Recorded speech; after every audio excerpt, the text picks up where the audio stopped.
by me. So that was definitely useful. Steve, what's I'd be interested to know. Wally kind of put it out to you there. Do you have those kind of issues in the Philippines? You probably got a few transplanted Canadians, so I'm guessing you still see those kind of parental issues.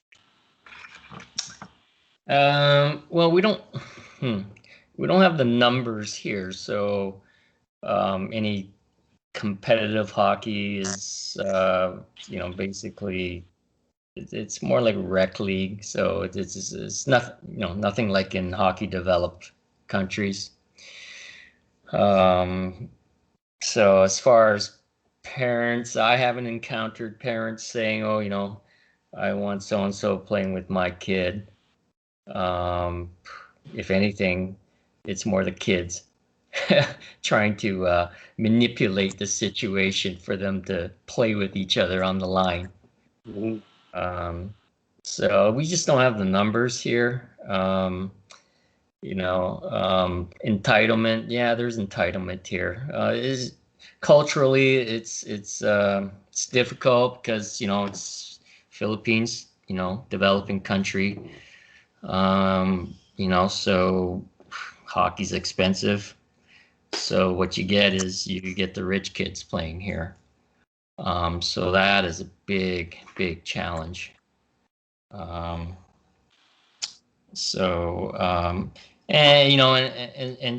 since hockey is not a big sport here, it's kind of like you're the big fish in a little pond, big man on campus type of mentality. So those are things we face. And just to follow, is there, like we've discussed before, and Wally's very familiar, having spent time in Japan, and I've heard all the stories, but is the culture in the Philippines similar, like being in an Asian kind of culture, in terms of respect for authority that spills over into a younger player not wanting to sort of physically or emotionally or mentally challenge an older player? Is that part of the culture in the Philippines as well? I think that Philippines are it's drastically different than Japan. I think Japan, their culture is more more respectful, disciplined. So those are another couple character traits that we have challenges with here too. You're dealing with kids. I mean, they're pretty affluent. They come from they're the ones that can afford to buy the gear, pay for the ice, even though the ice is a lot less than it is in say North America, USA, and Canada. But they live entitled lives. They have their own drivers, they have their own maids, and so that's what they're used to. So you guys have had conversations about entitlement, and I listen to it. I kind of chuckle when I hear it, in the YouTube posts. But it's a different degree here. It's a different kind of entitlement when you're. I mean, we have. I mean, we have.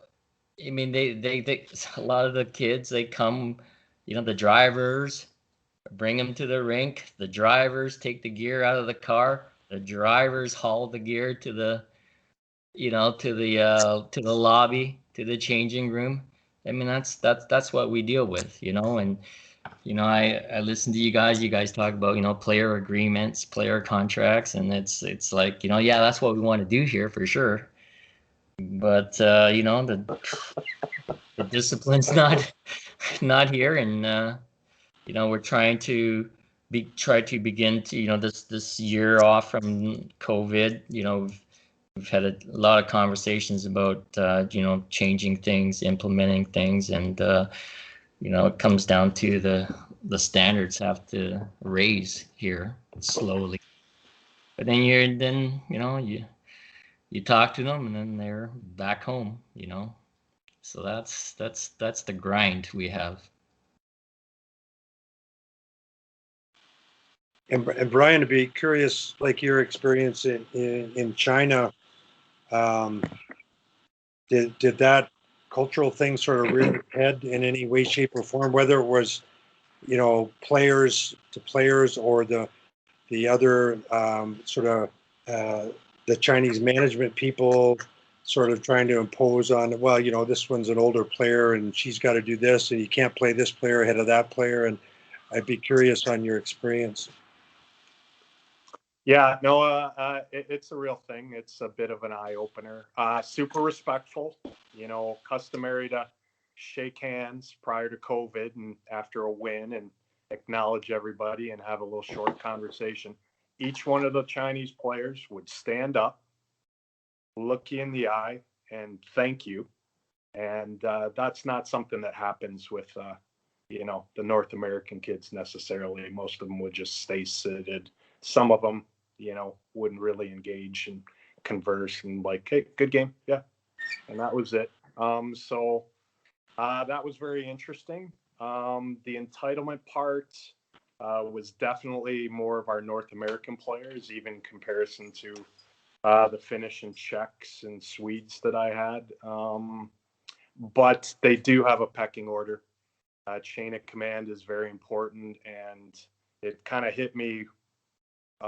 We were going to eat, and the younger players wouldn't go till the eldest Chinese player went and got her food first. And so that's when it really hit me like, yeah, there's some things here we're going to have to be aware of as far as what that looks like, because a couple of the younger players were better. And, how do you manage that? Because they are still respectful of the older players. So yeah, it was interesting. I enjoyed it. There was a lot that I learned with all of that. So, it was fun. But the biggest takeaway was the entitlement was our North American kids, which as a North American was kind of heartbreaking to see just how spoiled we all are. And basically everything that was happening, how we were treated, what we were getting for gear, ice time. We talked about playing 4 lines. I would play 4 lines in certain games because we were playing weak teams and just roll them. We'd be awful. We'd be terrible. My North American kids would pop. And I'm dealing with some of the best of the best. So very interesting. Yeah. But also fun. I think at my level, I'm managing people and egos, not really doing a lot of the fun development stuff or really working with people, because a lot of them didn't really want to do a lot of extra to get better. They just wanted to get paid. So I got to pop off. I enjoy everybody. It was a great conversation. Thanks for inviting me. I'll try to be a regular here through the summer if my schedule allows. And so greatly appreciate it. Brian. Thanks, Brian. Thanks for having me. Yeah, you bet. Go ahead, Wally. Just on Brian's comment, I'm really glad he brought that up. The entitlement by the North American players. I wonder why. Well, I haven't coached that level of player, but I have had quite a few international players on my junior team, as well as players from different provinces. And I can speak to the Toronto bubble, right? In that we are sort of the epicenter of hockey, at least in terms of numbers and programs available. And even in my association, like there's 6 or 7 teams, rep teams at every level. If you don't make AA, you'll make A. There's soft landings for everybody. There's no shortage of skills coaches or camps or anything to go to. So it's all right there at your fingertips. Now, I've had a couple players from Japan, and you hear their stories about, skating with 40-year-olds at midnight, and that's just their ice time, and that's what they do. So thanks, Tim, I appreciate that. And so, and then I've had players from, I've had players come from BC. I had a player from New Zealand who played for me for 3 years. And I find that to be really powerful because it's instantly humbling for everyone else. the Toronto kids want to complain, oh, we have to drive across the city for a 6 o'clock practice, or the parents want to whine about it. And then the Japanese kids are like, well, I moved across the world to play on this team, so I guess it's all pretty good to me. So I found that to be quite powerful for us, and actually some of the best years we had when we had a bit of that mix. And the international kids didn't necessarily have, quite as much the hockey pedigree, or they hadn't played as many high-level games, but they were so hungry, and that desire and that willingness to compete, and I think also that humility.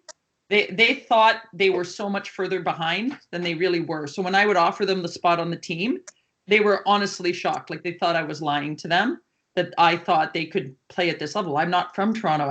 I've never played at this level. And so they always had that chip on their shoulder, and that thought that, like, maybe they're going to, that imposter syndrome. And so they would work their butts off to prove themselves. And then all these, kids who've always played double A in the same association. And, as I said in the chat here, Steve, we have quite a few drivers here in our association too. It's a pretty affluent association.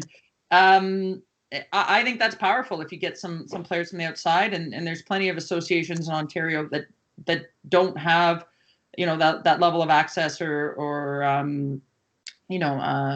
I guess money behind things to do the things that we have, or give the opportunities we have. But it was very great to have those kids from outside.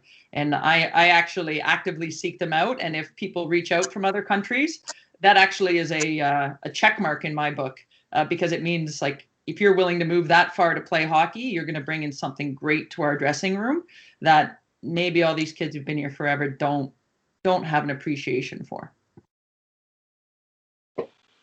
Kim, thank you very much. When I asked the question, I was quite facetious. North America, we've created the problem. What Brian Idalski was dealing with North American players, and I know the complaint of some of our national team players is everything's given, nothing's earned anymore. And Steve, when you talk about your chauffeurs and the affluence, the sport in Canada, as I was brought up, was all about teaching life skills. And you aren't teaching life skills if you're coaching the wrong way. You're teaching outcomes, you're teaching entitlement, and it's affecting a society like you can't believe. So I hope sports can maintain that perspective and reel everything in, because really that's what sports are for. And that's my preaching again, so I'm just going to leave it at that. But we've caused the problem, and Brian bought it home with the North American players just wanting their paychecks and get the hell out. And they're doing it for a living now. And some of them are going to be on national teams with the U.S. And to me, if there's players like that on those teams, they can be beaten. It's just a matter of doing it the right way. So, Sammy, any comments on all this stuff? We lost her somehow.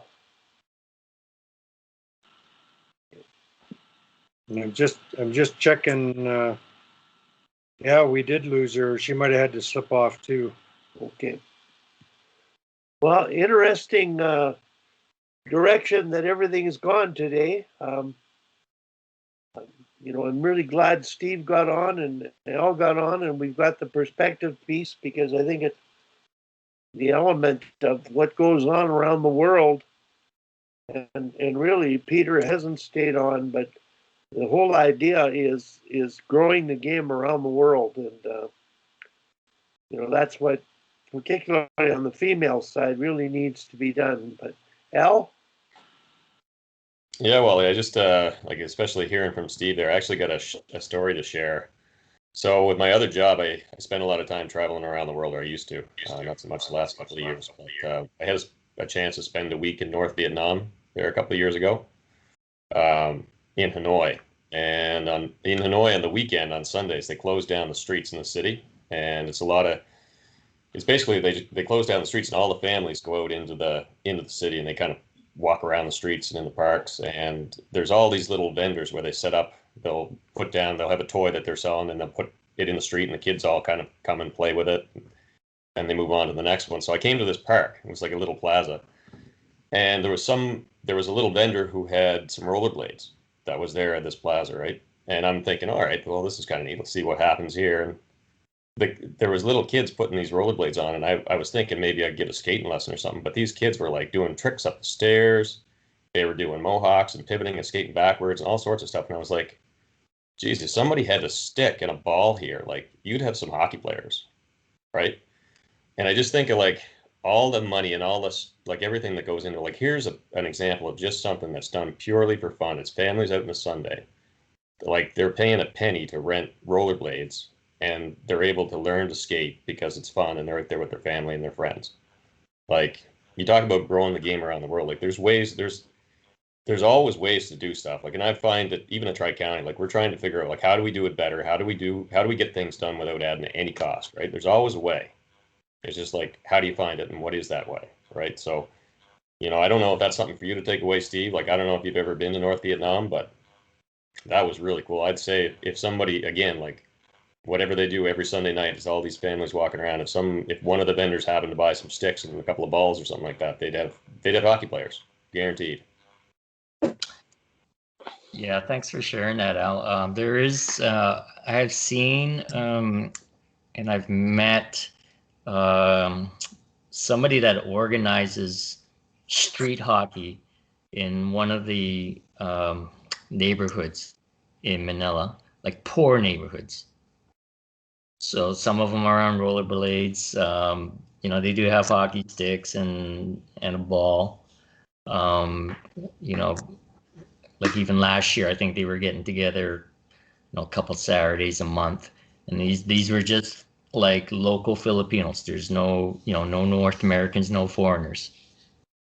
So it was the Ice Hockey Federation here knew about them, but getting them onto the ice, that's a whole different thing. We got to figure out ways to have a nice easy entry point for kids like that, because most of the country is poor here. So yeah. So I've seen it here too, Al. Well, it's an issue that we're faced here in the U.S. It's not. It's become a rich person's sport here. I mean, to play with our association, and we're a nonprofit, as cheap as it gets, you're looking at $1,700 for the season. So, for a lot of families, it's out of reach, right? So what can we do, at our association to give kids opportunities to come out and play? And some of those, honestly, like some of the best athletes are probably the ones that can't afford to play right here. So are we able to do things with our in-house program, which we've done now? We cut the cost in half, and instead of 20 kids, now we've got 40 kids. So we're still able to cover all of our costs and stuff like that. And we're able to configure the skills and the games in a slightly different way so that we can have more participation, right? But then you still get into travel and you're going to hit the cost eventually. But, like I said, there's solutions out there. You just got to figure out what they are. Yeah, and that is the focus here now, moving forward, is to strengthen our grassroots hockey, get more sticks in kids' hands, so they fall in love with the game. Well, good luck, Steve. Yeah, thank you. I'm wondering, Tim, there was an NHL player that learned to play on rollerblades. Joey Mullen. Right. And his brother, Tom. Okay. Not a bad player. Yeah. So, point well made, Al.